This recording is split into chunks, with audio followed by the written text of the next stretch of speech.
શહેરોની વચ્ચે મહત્વના સમાચાર સામે આવ્યા છે। અમરેલીમાં સિંહણનો આતંક સામે આવ્યો છે। 6 વર્ષના બાળકનું સિંહણના કારણે મોત નીપજ્યું છે। ખૂબ જ મોટી ઘટના સામે આવી છે। બગસરાના ઘંટિયાળ ગામે સિંહણનો જીવલેણ હુમલો। વાડીમાં રમતા બાળકને સિંહણે બનાવ્યો શિકાર। બાળકના મોત બાદ વન વિભાગ દોડતું થયું। સિંહણની શોધખોળ હાથ ધરવામાં આવી રહી છે। મહત્વના સમાચાર જણાવી દે અમરેલી જિલ્લાના બગસરા તાલુકાના ઘંટિયાળ ગામે સિંહણના હુમલાની ઘટનામાં 6 વર્ષના બાળકનું મોત નીપજ્યું છે। ઘટનાને પગલે સમગ્ર વિસ્તારમાં ભયનો માહોલ ફેલાયો છે।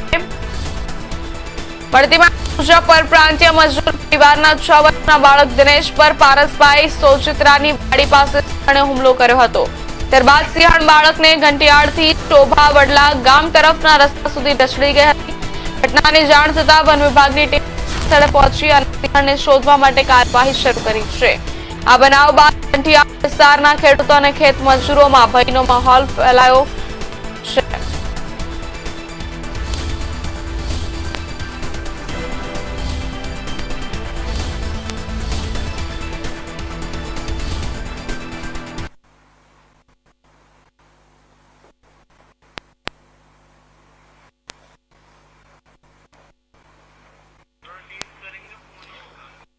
સાંજે 7 વાગે 3 નાના બાળકો હતા 8-10 વર્ષના 3 બાળકો મારી વાડીની અંદર ટોયલેટ બેઠા હતા। એમાંથી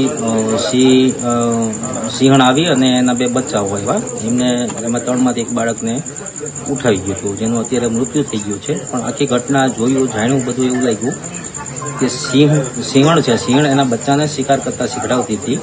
એ શિકાર શીખવાડવાના બહાને આજે એક બાળકનો ભોગ લેવાનો છે।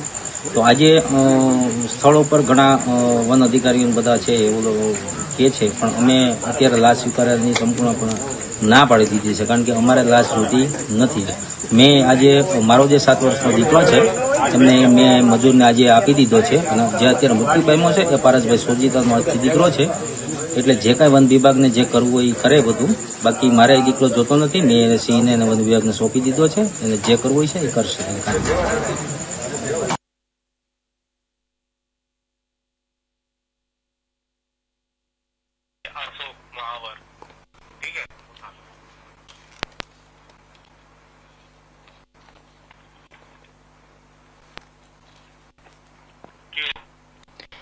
આ સમાચાર પર વધુ વિગતવાર માહિતી આપવા માટે આપણી સાથે સંવાદદાતા જોડાઈ ચૂક્યા છે અમરેલીથી અશોક મણવરજી। અશોક, આ સમગ્ર ઘટના કઈ રીતે બની, વધુ વિગતવાર માહિતી આપશો? જે ચોક્કસ જણાવી દઉં કે અમરેલી જિલ્લામાં વન્ય પ્રાણીનો ત્રાસ દિવસે દિવસે વધતો જતો હોય ત્યારે ફરી એક વખત ઘટના બગસરા તાલુકાના જે ઘંટિયાળ ગામ છે ત્યાં સિંહણ દ્વારા એક માનવ હુમલો કરવામાં આવ્યો હતો અને 7 વર્ષના બાળકને મોતને ઘાટ ઉતારી દીધું હતું। ખાસ કરીને વાડી વિસ્તાર છે ત્યાં પરપ્રાંતીય મજૂર પોતાનો પેટીઓ રવવા માટે મજૂરી કરવા અર્થે આવ્યો તે દરમિયાન આ ઘટના બની હતી। ગઈકાલે 7 થી 8 ના વચ્ચે આ ઘટના બની હોવાનું પણ સામે આવ્યું હતું। ઘટના બનતા જ ગામ લોકો ઘટના સ્થળે પહોંચી ગયા હતા। હાલ જે ઘટના બની છે તે બગસરા તાલુકાના જે ઘંટિયાળ ગામ છે ત્યાં ખેડૂત પારસભાઈ સુજીત્રાની વાડી ઘટના બની હતી, અને હાલ તો એટલી સિંહણે બાળકને 1 કિલોમીટર સુધી દૂર ખેંચીને તેને મોતને ઘાટ ઉતાર્યો તેવી ઘટના બની છે। આ વિસ્તારની અંદર અવારનવાર આવી ઘટનાઓ બનતા હોય છે, તેને લઈને સ્થાનિક લોકોમાં પણ ક્યાંક ને ક્યાંક અર્યાતી ગતિ હોય તેવું જોવા મળશે। બગસરા પંથકમાં અત્યાર સુધીમાં વન્ય પ્રાણીની ઘટનામાં 22 જેટલી ઘટનાઓ બની છે, અને 7 વર્ષના બાળકનું અત્યારે હાલ તો મોત નીકળ્યું છે। સબને પીએમ અર્થે બગસરા સિવિલ હોસ્પિટલમાં ખસેડવામાં આવ્યું છે, અને હાલ ઘટનાને લઈને કઈ રીતની ઘટના બની છે તેની હાલ તપાસ શરૂ છે। જી અશોક, ધન્યવાદ માહિતી બદલ।